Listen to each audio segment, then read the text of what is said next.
Imagine-se sozinho, frente a frente com algo que desafia toda a lógica, algo que, simplesmente não deveria existir em nosso mundo. Você se considera uma pessoa racional, certo? Mas e se de repente se deparasse com uma realidade tão perturbadora que abalaria até mesmo as suas convicções mais profundas?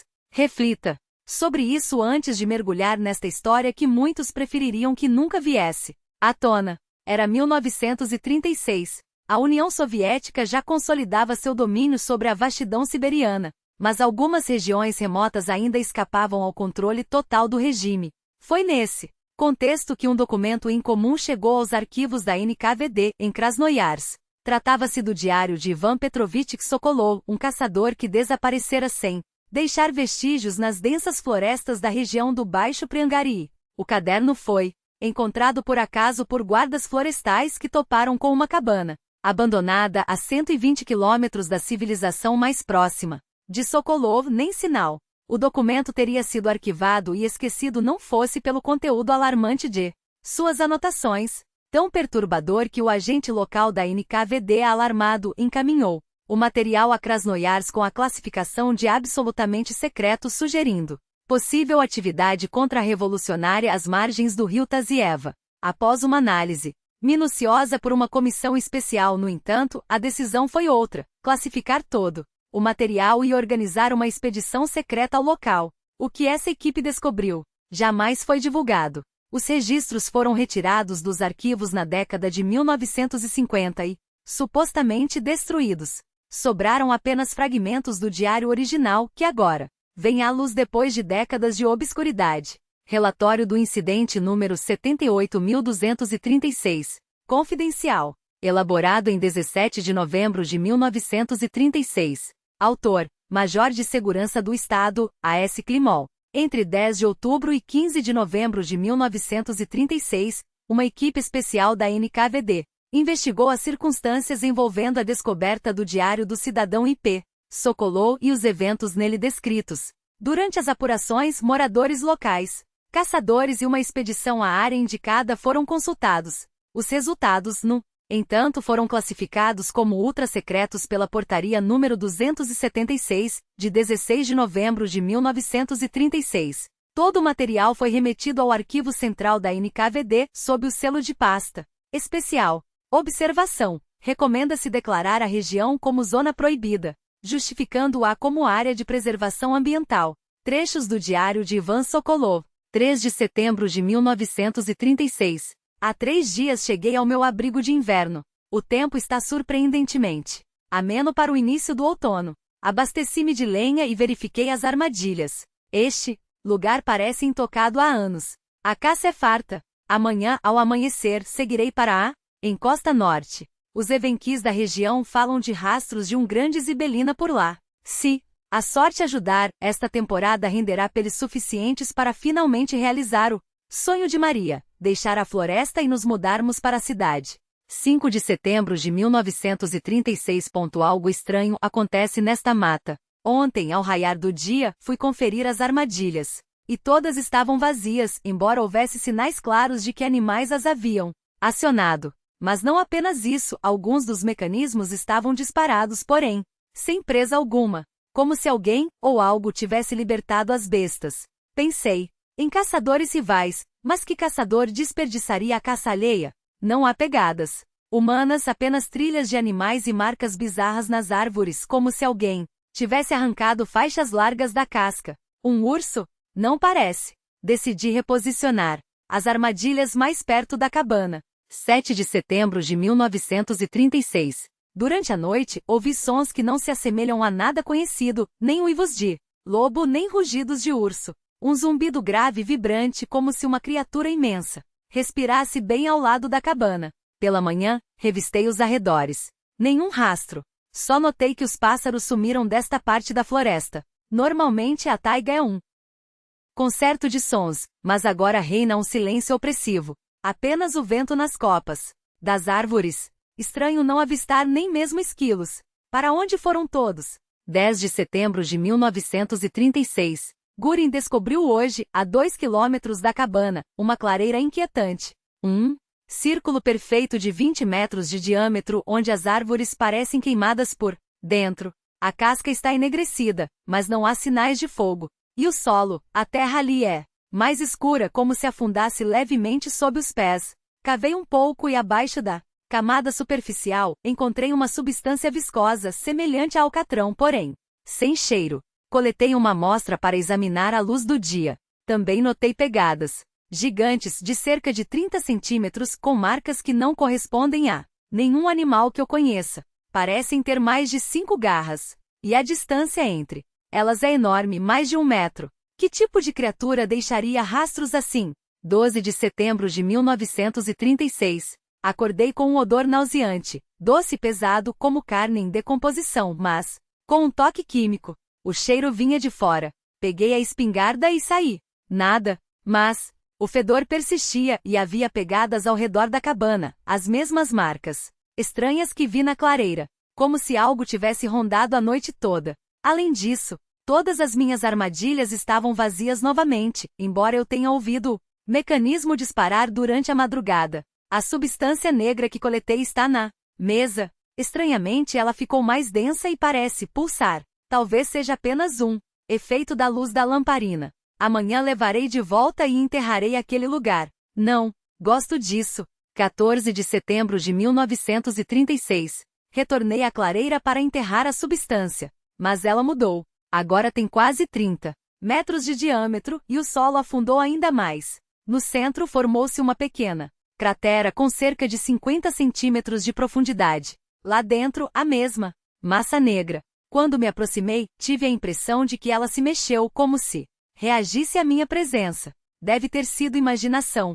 Enquanto estava à beira da cratera, ouvi aquele mesmo zumbido grave que escutei perto da cabana. O som parecia vir de todos os lados e de lugar nenhum ao mesmo tempo. Uma sensação desconfortável tomou conta de mim. Voltei correndo para o abrigo, mas durante todo o caminho tive a certeza de que estava sendo observado. Parei várias vezes, esquadrinhei a mata. Nada, mas a sensação não desaparecia. 15 de setembro de 1936. Não fechei os olhos esta noite. Os ruídos ao redor da cabana ficaram mais altos.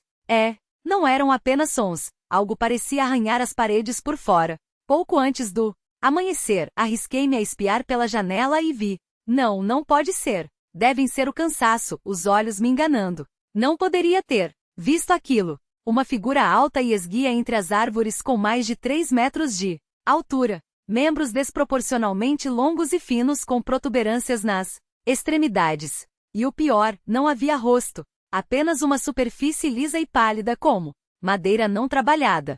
Mesmo assim, eu sabia que aquela coisa me observava. Olhava sem olhos. Ao clarear o dia, examinei os arredores. As mesmas pegadas. Estranhas, agora em maior quantidade. E algo mais na parede da cabana, abaixo da janela, marcas profundas dispostas em um padrão que lembrava uma escrita, mas diferente de qualquer alfabeto que eu conheça. Fiz um desenho em uma folha separada.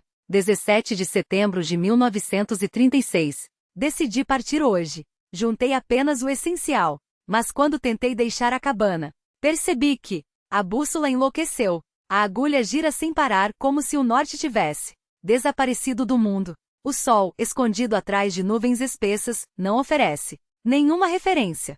E a floresta não é mais a mesma. As árvores estão nos lugares errados. Conheço cada trilha, cada clareira, cada cicatriz nos troncos, deixada por tempestades antigas, mas agora tudo parece deslocado, como se a terra tivesse se torcido enquanto eu dormia.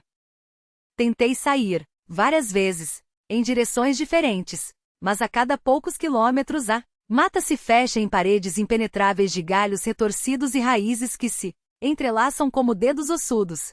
Ou talvez eu esteja andando em círculos. Talvez esta nem seja a minha floresta. Talvez eu tenha cruzado, sem perceber, alguma fronteira que não deveria existir. Ao anoitecer, ela voltou. Desta vez mais perto. Parada diante da cabana, imóvel como uma estátua de gelo. Não respiro alto. Não pisco. Então, contra todo instinto, falo. Pergunto, através da porta fechada, o que ela quer. Nenhuma resposta. Mas quando minhas palavras caem no silêncio, sua cabeça sem rosto inclina-se levemente como se escutasse algo além do som. Depois, gira sobre si mesma com um movimento mecânico desengonçado e se dissolve entre as árvores. Seus passos não fazem barulho. Nem sequer sei se ela tem pés. 20 de setembro de 1936. 3 dias sem sair. A comida acaba. A água da barril tem um gosto metálico, embora pareça limpa. Agora são 5 ou 6. É difícil contar. Emergem do bosque ao crepúsculo e ficam ali em círculo até o amanhecer. Não se movem. Não respiram. Não emitem som. Mas às vezes sinto que se comunicam. Não com palavras. Com algo mais antigo. Algo que ressoa dentro do crânio como um eco de um idioma esquecido. Os símbolos se espalham. Cobrem as paredes externas da cabana, gravados na madeira como cicatrizes. Copio-os no papel, embora não saiba por quê. Alguns me são estranhamente familiares, como se os tivesse visto em sonhos ou nos livros empoeirados do meu avô. Ele era etnógrafo, estudava os povos esquecidos da Sibéria. Suas línguas mortas, seus deuses proibidos. Peguei um de seus cadernos para me distrair, mas as letras começaram a se contorcer, transformando-se naqueles mesmos glifos das paredes. Esfreguei os olhos. Quando abri novamente, tudo havia voltado ao normal. Ou será que a loucura já está me devorando? 22 de setembro de 1936. Hoje, um deles falou. Não com a boca. Dentro da minha cabeça. Esperávamos por você. Veio ao chamado. Não era uma voz. Era uma presença fria e pesada como pedra milenar. Perguntei de que chamado falava. Vim caçar, como sempre. Como faz anos. Então, a resposta. Você carrega a marca. É um de nós. Um calor queimou meu pulso esquerdo. Arregacei a manga. Lá estava, um padrão. Escuro na pele como tinta sob a epiderme. Uma marca que não estava ali ontem. Ou, estava? Não me recordo de tê-la visto antes, mas agora parece que sempre esteve. Comigo como um nascimento esquecido. O desenho é idêntico aos símbolos nas paredes. De onde veio? Como? Minhas mãos tremem enquanto escrevo. Não faz sentido. Nada faz sentido. Mas uma parte de mim, uma parte profunda e silenciosa sabe. E isso é o mais terrível de tudo. A substância. Os impulsos elétricos dos neurônios não cessavam, pelo contrário. Tornavam-se mais intensos, como se a matéria estranha alimentasse a atividade cerebral, amplificando-a além dos limites biológicos normais.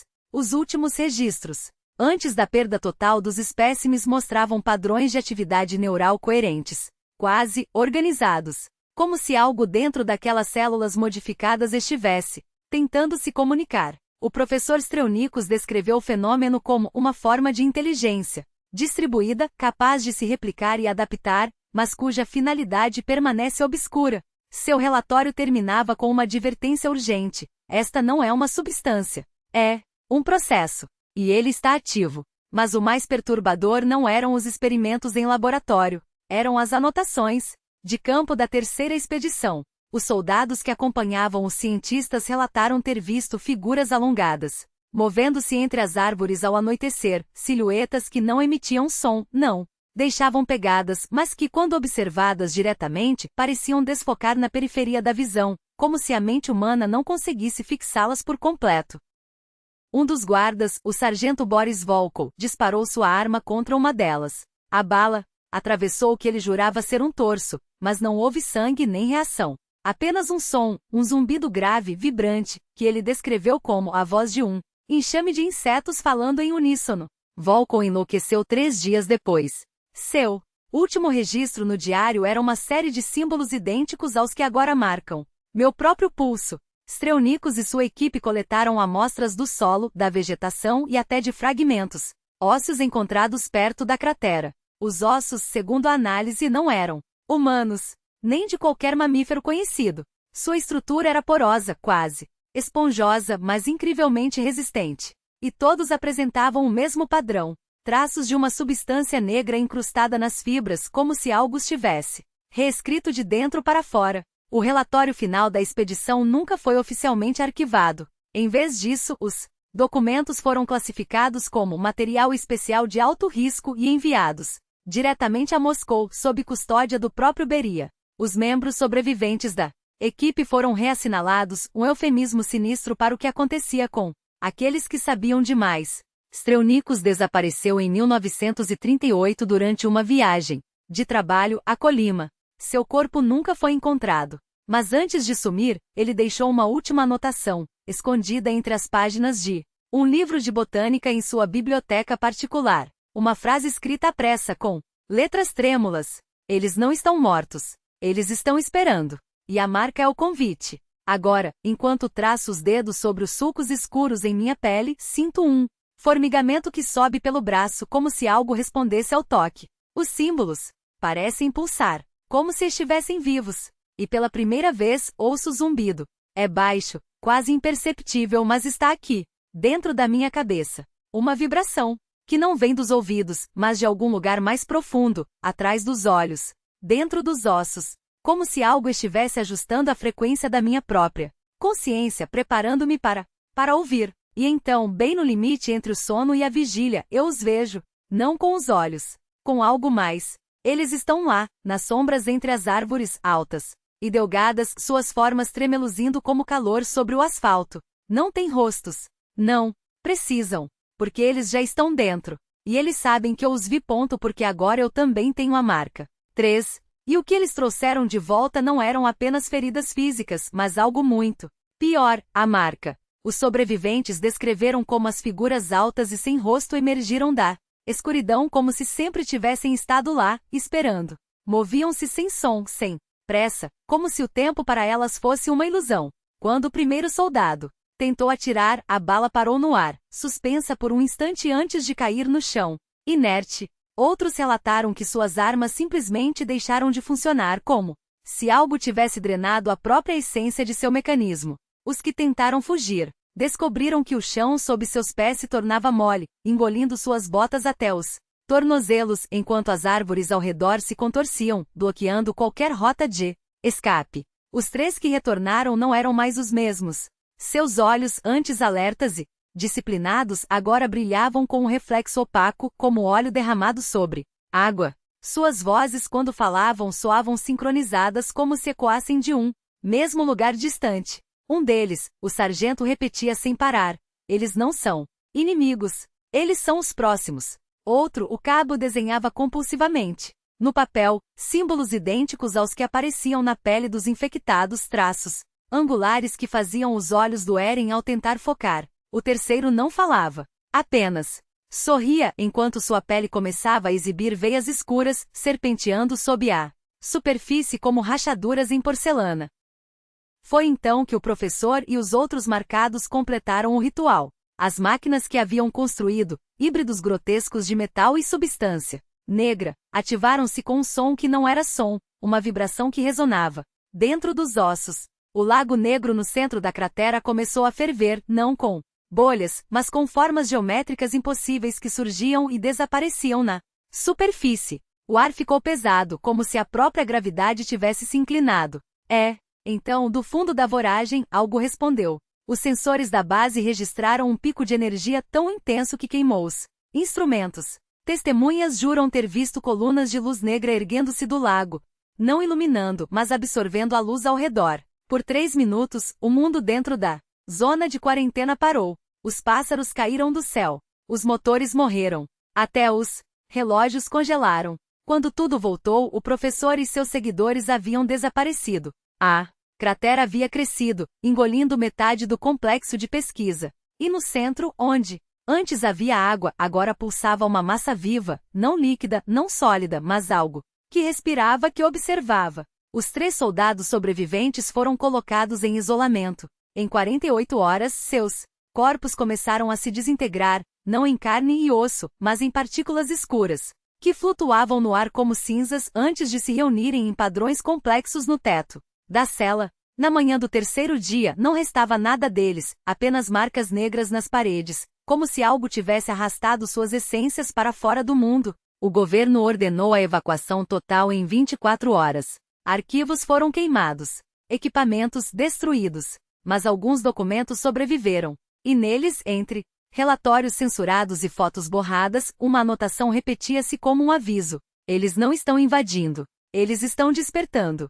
E o pior de tudo, você já pode estar marcado. 3 sobreviventes. E todos em estado de choque profundo, incapazes de descrever coerentemente o que viram. O ritual estava completo. O Lago Negro havia mudado. No centro formou-se um vórtice colossal, uma espiral de trevas que pareceu rasgar a superfície da água como um ferimento aberto no tecido da realidade. Dentro dele, algo pulsava. Não uma forma, não uma cor, não uma substância que nossos olhos pudessem reconhecer. Era como se uma fatia de outro universo tivesse sido forçada a se encravar no nosso, distorcendo tudo ao redor com sua mera presença. Observávamos através de câmeras remotas, blindadas contra interferências. Foi então que eles começaram a emergir. Não eram criaturas. Não eram entidades. Eram anomalias ambulantes, desafiando cada lei da biologia e da física que já conhecemos. Seus corpos não tinham forma fixa. Esticavam-se, contraíam-se, dissolviam-se e reassumiam contornos impossíveis em questão de segundos.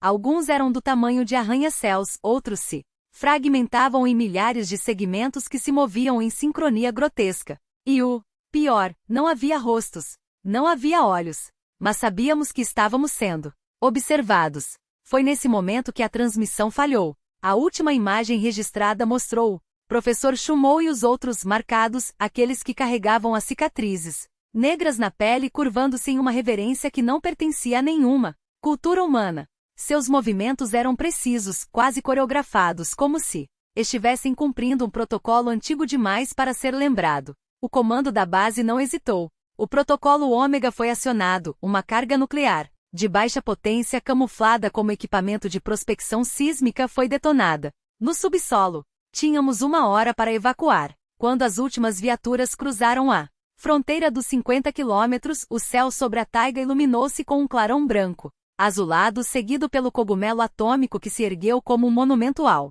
nosso fracasso. Oficialmente foi um teste controlado de energia nuclear para fins pacíficos. Todos nós assinamos termos de confidencialidade. Foi-nos prometido que seríamos redistribuídos por instalações seguras em todo o país, onde nossa exposição seria monitorada. Mas eu sei a verdade, éramos cobaias. E o experimento ainda estava apenas começando. Nos anos que se seguiram, rastreei meus antigos colegas. Os que não morreram de cânceres agressivos ou doenças que os médicos se recusavam a nomear, desapareceram. Alguns se enforcaram em seus quartos, deixando para trás diários cheios de símbolos que não pertenciam a nenhum alfabeto conhecido. Outros simplesmente sumiram durante a noite como se tivessem sido chamados.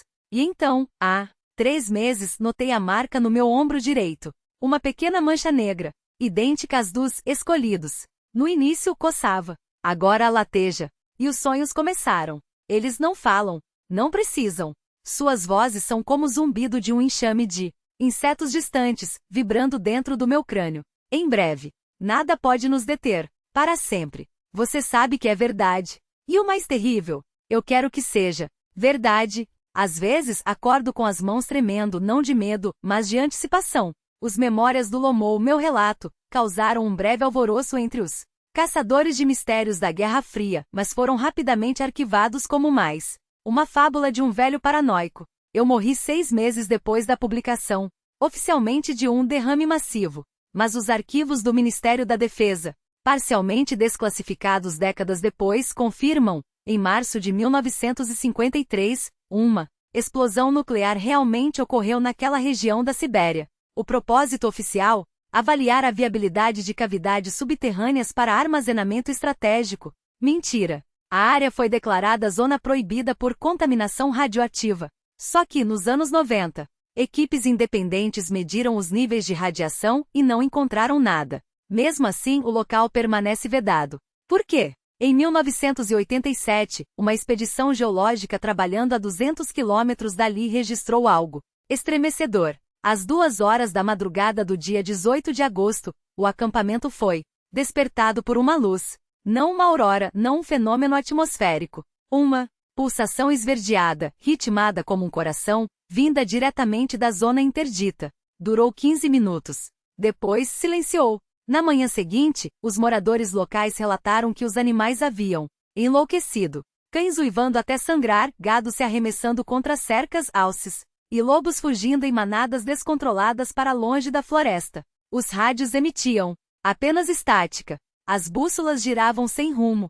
A expedição recuou. Mas não antes de um dos geólogos, um homem que havia servido em uma base militar próxima nos anos 50, sussurrar para seus colegas. Isso já aconteceu antes. Eles estão testando os limites. Nos anos 2000, teorias começaram a circular. Alguns ligavam a zona ao evento de Tunguska, sugerindo que o meteoro de 1908 era apenas um fragmento de algo maior. Mas os cálculos não batem. O epicentro da anomalia fica a 300 quilômetros do local da explosão. Outros especularam que não se tratava de um impacto, mas de uma semente, uma forma de vida interestelar que germinou em nosso solo, esperando o momento certo para florescer. E então, em 2003, um usuário anônimo em um fórum obscuro sobre fenômenos paranormais postou uma série de mensagens. Afirmava ser funcionário de um departamento especial que monitorava zonas como aquela.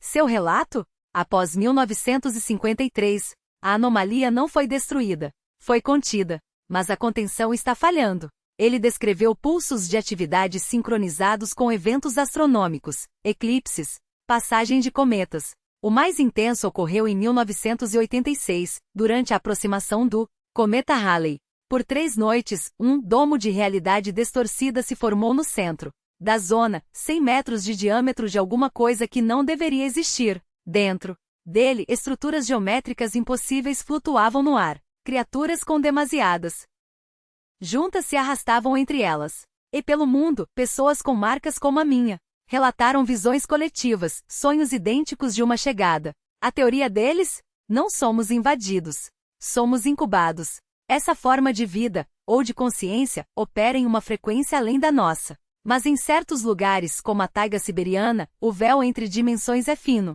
E está se rompendo. Não por acidente. Por design. Não são apenas as profundezas da taiga siberiana. Há pontos de ruptura espalhados pelo globo, como cicatrizes em um mapa que poucos ousam estudar. A zona do silêncio no México, onde rádios e bússolas falham sem explicação e meteoritos caem com uma frequência estatisticamente impossível. Certas regiões do Tibete, onde monges relatam há séculos portais que se abrem em noites sem lua, e onde peregrinos desaparecem sem deixar vestígios. Uma seção específica do Triângulo das Bermudas, não onde navios afundam, mas onde tripulações retornam com memórias apagadas e às vezes com aquelas marcas na pele. Quanto às próprias marcas e aos demais sintomas do contato, nossas investigações revelam algo ainda mais perturbador. Elas não são acidentais.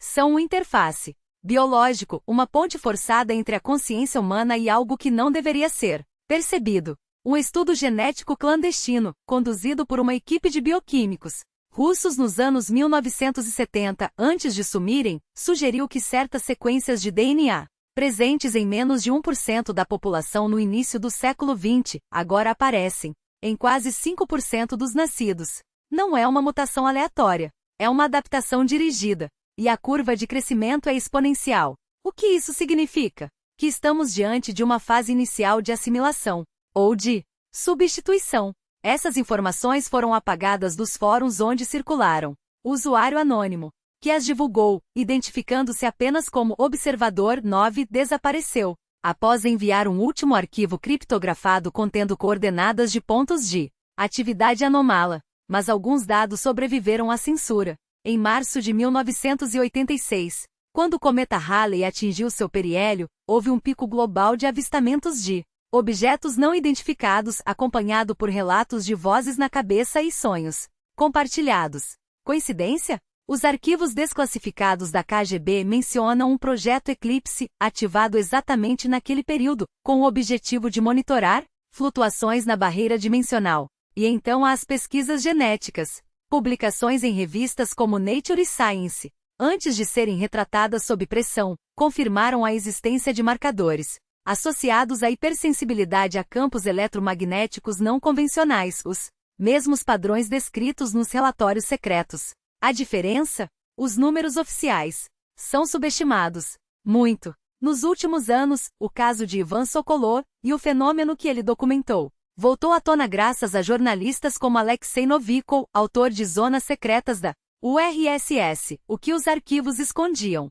Em sua obra, Novikov recompôs depoimentos de testemunhas que por décadas foram obrigadas ao silêncio, como Maria e Efremova, uma das poucas sobreviventes de um encontro em 1954. Éramos apenas meninas quando nos perdemos na floresta. Encontramos uma clareira onde as árvores estavam torcidas, como se algo as tivesse puxado para dentro da terra. Não havia som, nem vento, nem insetos. Então vimos elas figuras, altas, finas como varas, sem rostos. Corremos até nossos pulmões ardarem. Uma semana depois, esta marca apareceu no meu ombro. Ela mostra uma foto de uma cicatriz em espiral, idêntica às encontradas em vítimas de outros incidentes. Minhas amigas morreram jovens. 2 de câncer, uma atropelada. Eu ainda estou aqui. Às vezes acordo com a sensação de que algo está esperando. O Victor Zotto, geólogo da expedição de 1987, cujo relato foi gravado em fita magnética antes de sua morte em 2021. Os instrumentos falharam primeiro. Depois vieram os sonhos. Todos nós sonhamos com a mesma coisa, um vórtice negro e criaturas saindo dele. No terceiro dia, o solo começou a brilhar. Não era luz. Era como se a realidade estivesse rasgando. Dentro daquele clarão vimos uma cidade. Não uma cidade humana. Torres que desafiavam a gravidade. Ruas que se curvavam em ângulos impossíveis. E eles, milhares deles, movendo-se em padrões que doíam aos olhos. Quando acordamos, metade da equipe tinha as marcas. O chefe da expedição, Mikhail Stefanovich, ordenou que saíssemos. Imediatamente. Ele sabia. Todos eles sabiam. Mas é tarde demais.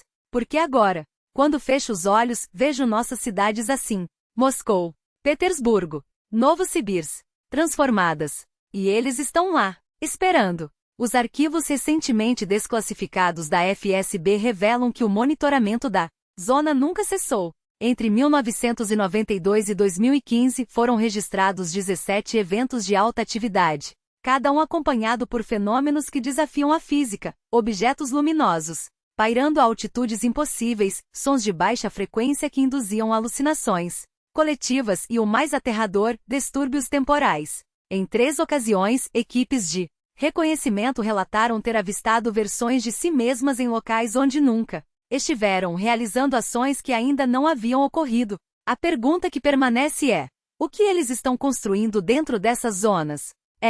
Porque década após década, o número de marcados só aumenta. Talvez a resposta esteja nos sonhos que agora assombram não apenas os sobreviventes, mas milhões em todo o mundo. Sonhos de uma cidade que não pertence a este mundo, e de um futuro em que ela será o único que restará. Mas os sinais não param por aí. Falhas inexplicáveis em equipamentos eletrônicos, distúrbios climáticos sem precedentes e, acima de tudo, o relatório chocante sobre os eventos de 11 de agosto de 2008, exatamente 100 anos após a queda do meteoro de Tunguska. Naquele dia, o coração da zona anômala foi tomado por uma luminosidade intensa, tão poderosa que pôde ser capturada por satélites em órbita. Por 3 horas a região ardeu com uma luz pulsante, até que, de repente, tudo se apagou.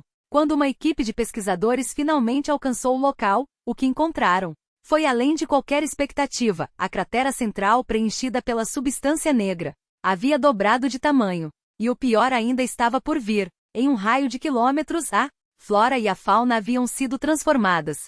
Árvores torciam-se em formas grotescas, como se esculpidas por mãos invisíveis. Plantas desenvolviam propriedades impossíveis, algumas brilhavam no escuro, outras secretavam líquidos metálicos. Os animais, por sua vez, exibiam comportamentos aberrações, lobos que se agrupavam em padrões geométricos perfeitos, aves que emitiam sons em frequências inaudíveis ao ouvido humano, mas capazes de induzir dor de cabeça em quem os escutava. Amostras foram coletadas. Organismos mutantes foram levados para laboratórios secretos. E os resultados? Classificados até hoje. Em 2010, um estudo internacional de geneticistas revelou algo ainda mais perturbador: a existência do gene de Tunguska, uma mutação genética presente em habitantes da Sibéria, especialmente nas regiões próximas à zona do impacto e à área anômala. Essa alteração afeta diretamente as regiões do DNA responsáveis pela percepção sensorial, visão, audição e, mais estranho ainda, a sinestesia. Pessoas com essa mutação relatam ver sons como cores vibrantes ou ouvir formas geométricas no silêncio. E o mais alarmante? A mutação está se espalhando. Entre os maiores de 60 anos, apenas 2% apresentavam o gene. Já na população Abaixo de 30, o número salta para 7%. Os pesquisadores sugerem que isso pode ser efeito de uma radiação desconhecida liberada pelo meteoro em 1908. Mas há quem suspeite de algo muito pior, uma engenharia genética deliberada executada por algo que não pertence a este mundo. O estudo foi ridicularizado pela comunidade científica até que investigações independentes confirmaram a existência da anomalia e seu crescimento. Em 2012, um documentário independente, Projeto Sem Rosto, trouxe à tona a história de Ivan Sokolov e os fenômenos paranormais que assolam a taiga siberiana. Entre as dezenas de depoimentos, um se destacou, o de Nikolai Shumov, neto do professor Leonid Shumov, que liderou os estudos sobre a substância negra nos anos 1940. Em seus arquivos pessoais, Nikolai encontrou um diário secreto, um registro assombroso dos sonhos e visões que assombraram seu avô após o primeiro contato com a substância. Não eram alucinações. Shumov estava convencido de que algo estava se comunicando com ele. Em suas anotações, ele descrevia os antigos seres que chegaram à Terra milhões de anos atrás, tão distintos de qualquer forma de vida terrestre que não podiam existir aqui em sua forma original. Por isso criaram cápsulas de hibernação, enterradas nas profundezas do planeta. Antes de adormecerem, porém, conduziram experimentos genéticos em espécies locais, incluindo os ancestrais humanos. Seu objetivo? Duplo. Primeiro, preparar a Terra para uma transformação radical, uma terraformação que alteraria o planeta para sempre. Segundo, deixar marcadores genéticos, sequências de DNA que, sob condições específicas, acordariam seus criadores. O meteoro de Tunguska não foi um acidente. Foi um sinal, um despertador enviado do cosmos para iniciar o processo. E segundo Shumov, esse processo já está em andamento. A substância negra? A manifestação física de uma consciência desperta. As marcas na pele dos marcados. Sinais de que os genes adormecidos estão sendo ativados.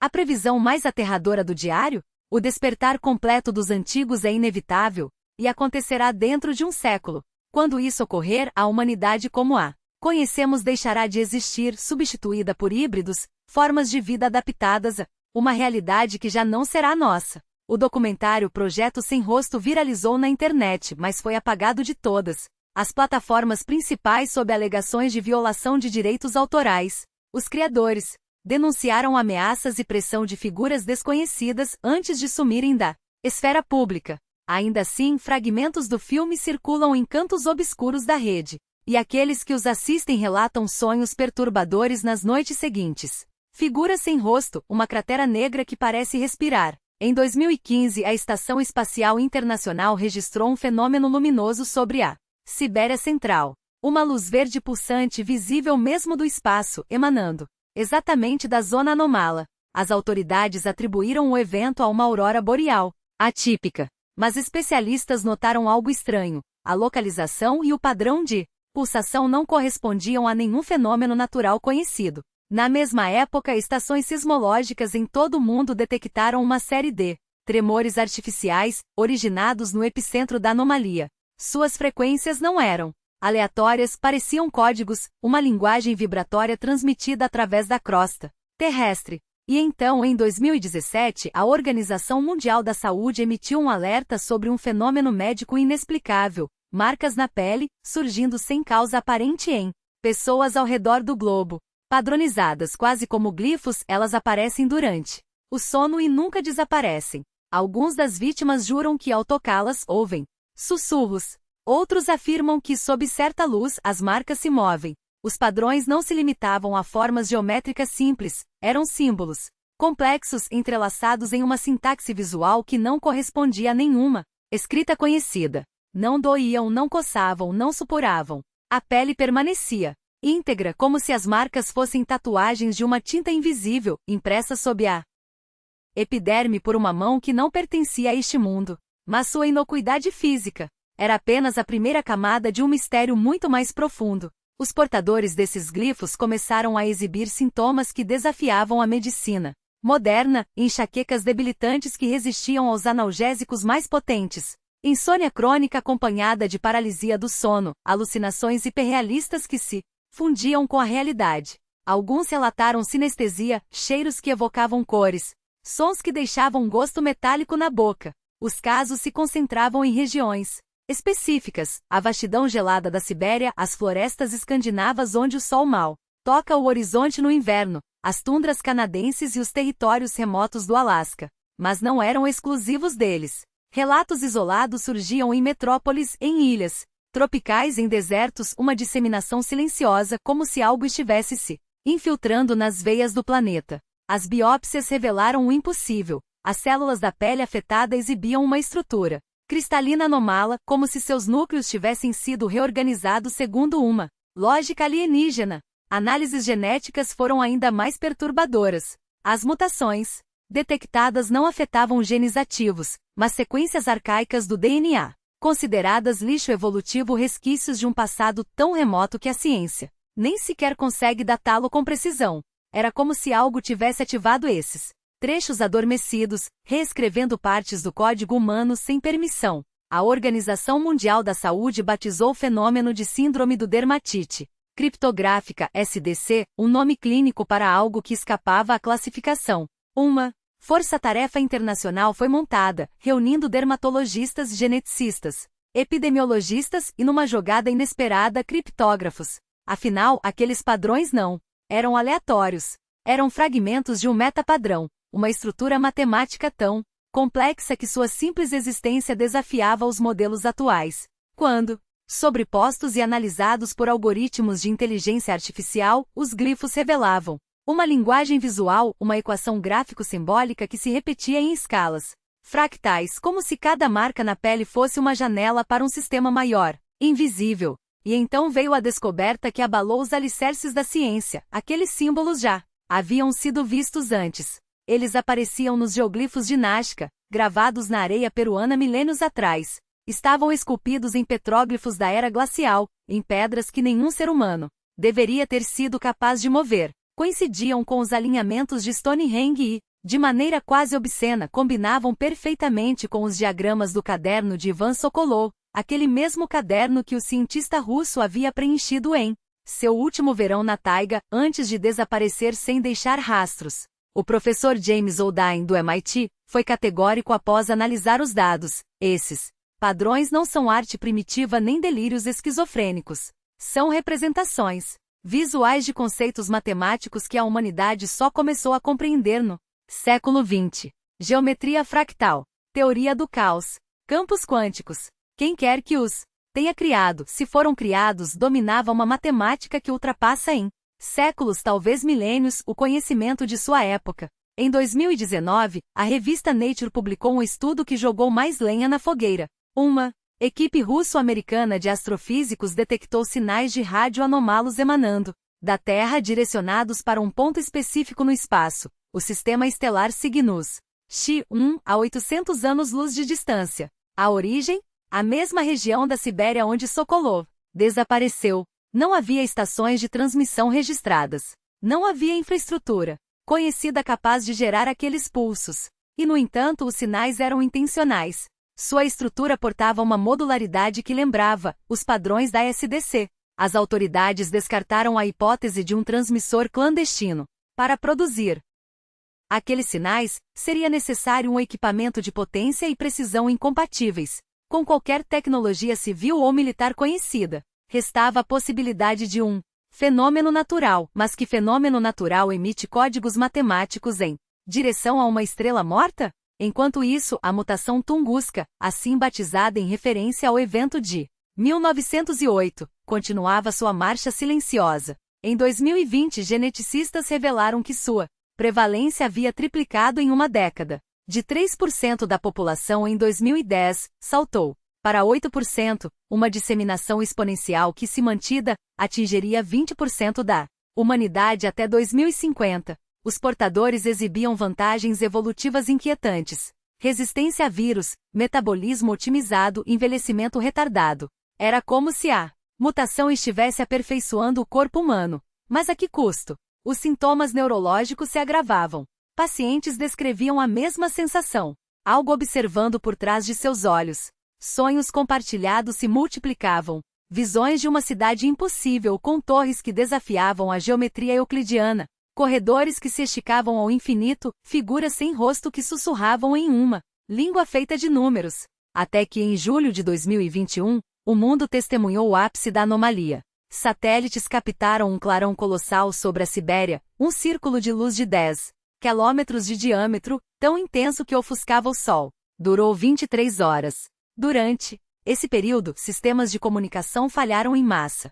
GPS exibiram coordenadas inexistentes. Hospitais relataram equipamentos médicos ligando e desligando sozinhos. E enquanto a aurora artificial brilhava sobre a taiga, milhões de pessoas, de Tóquio a Nova York, de Cairo a Buenos Aires, experimentaram o mesmo pesadelo. Uma voragem negra girando em sentido anti-horário. Silhuetas alongadas sem traços faciais movendo-se em uníssono. Uma cidade que não deveria existir, cujas ruas se dobravam sobre si mesmas como papel amassado. E no centro de tudo, um som. Não um ruído, mas uma vibração, uma frequência que ressoava nos ossos e fazia os dentes doírem. Quando o clarão se apagou, os relatos se multiplicaram. E em 78% dos casos, aqueles que haviam sonhado acordaram com as marcas na pele. O mais intrigante é que nem todos os portadores da SCD encaravam suas marcas como uma maldição. Pelo contrário, uma parcela significativa relatava melhoras cognitivas surpreendentes, explosões de criatividade incontrolável, o surgimento repentino de habilidades que desafiavam qualquer explicação. Pintores que, de uma hora para outra, passavam a criar obras com precisão matemática impossível.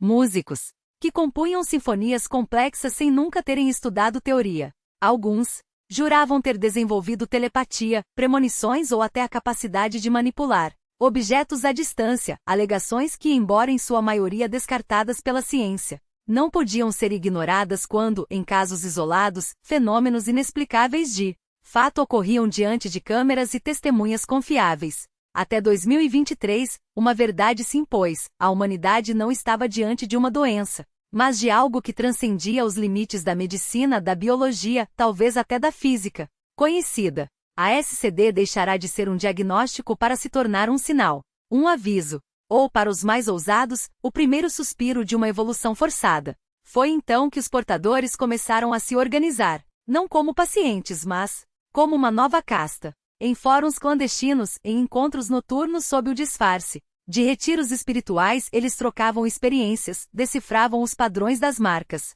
em suas peles e teciam uma rede de símbolos que só eles compreendiam. Autodenominavam-se despertos, marcados ou, nos círculos mais sombrios, filhos dos sem rosto, um nome que fazia referência direta às silhuetas dos sonhos compartilhados.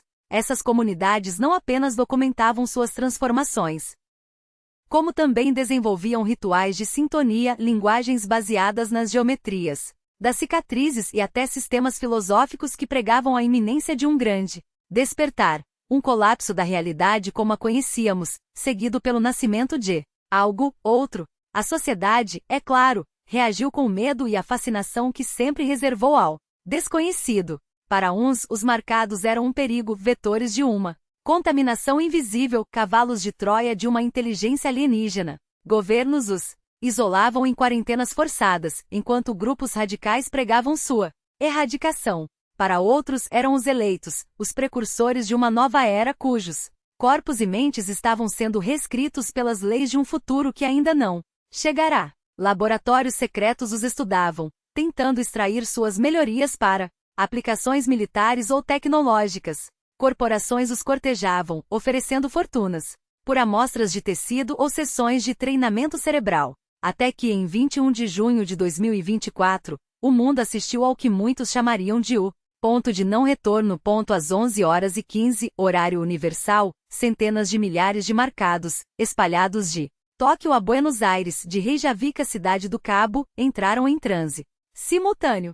Por 3 horas, seus corpos permaneceram imóveis, os olhos vidrados, a respiração tão lenta que monitores médicos disparavam alarmes falsos. Quando acordaram, todos repetiram a mesma mensagem, palavra por palavra, em dezenas de idiomas. Eles estão chegando. A fronteira está fina. Em breve, os veremos face a face. Naquele mesmo dia, os satélites registraram algo ainda mais aterrador, a anomalia siberiana, que há anos pulsava intermitente, acendeu de vez. Desta vez não foi um clarão passageiro, mas uma chaga luminosa no mapa, uma ferida aberta no tecido do mundo que se recusava a fechar. E o pior, não estava sozinha. Manchas idênticas começaram a surgir em outros pontos do globo, no deserto australiano, onde areias se moviam contra o vento, nas alturas do Tibete, onde monges relatavam vozes saindo das rochas, nas profundezas da Amazônia, onde tribos isoladas desenhavam nas árvores os mesmos símbolos dos marcados, e mais perturbador, nas fossas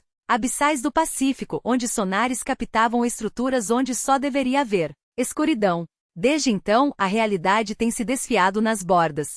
Cidades inteiras relatam fenômenos atmosféricos impossíveis, nuvens que se dobram em ângulos retos, auroras que dançam em latitudes onde nunca deveriam existir, clarões que iluminam o céu noturno sem origem aparente. Edifícios por segundos torcem-se como se vistos através de um espelho de Funhouze, antes de voltarem ao normal, deixando apenas a dúvida: será que voltaram mesmo? As figuras sem rosto, antes confinadas aos sonhos e às zonas de anomalia, agora são avistadas em becos de Nova York, em estações de metrô de Paris, nos arredores de favelas do Rio. Sempre à noite. Sempre no limite do campo de visão. Sempre observando. E a pergunta que ninguém ousa fazer em voz alta é: o que acontece quando a fronteira se rompe de vez?